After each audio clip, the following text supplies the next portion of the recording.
آقای دکتر، بین این سخنران‌هایی که دعوتشون کردین کدوم سخنران بوده که دیدنش برای خودتون الهام بخش بوده و حتی تونسته درون شما چیزی رو دگرگون کنه؟ همه اینا الهام بخش بودن، ولی آقای نیک وویچیچ که نه دست داره نه پا داره و خب ایرانی هم خیلی میشناسنش، ما 5 سال پیش دعوتش کردیم ایران، برداشت 3000 نفر تو سالن اسپیناس پالاس منتظر بودن.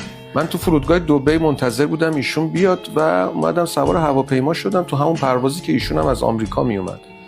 هرچی نگاه کردم ایشون نبود. مسیج زدم به بچه‌هایی که در تهران بودن، گفتم آقا ایشون سوار نشده. رفتم به مهماندار گفتم آقای نیک وویچیچ سوار هواپیما شده؟ گفتن که نگاه کردن گفتن بله. من این نگاه می‌کردم دیدم نیست.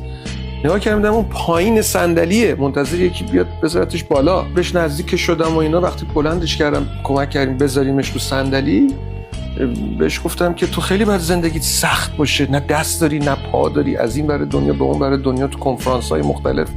یه خنده‌ای کرد با انگیزه و انرژی و نگرش و بعد به من گفتش که موفقیت من به خاطر دست و پا داشتن نیست، به خاطر نگرش منه، به خاطر اعتقادات و باورهای من به موفقیت. من از روز اول موفق بودم و اتفاقا من متمایز از تو به دنیا اومدم تا بتونم متفاوت باشم. تو میتونی روزی $100,000 بگیری سخنرانی کنی. یه جوابی به من داد که من اصلا همینجوری مونده بودم. ایشون گفت من یه فرمولی برای زندگی دارم، ای به علاوه آر مساویس با او.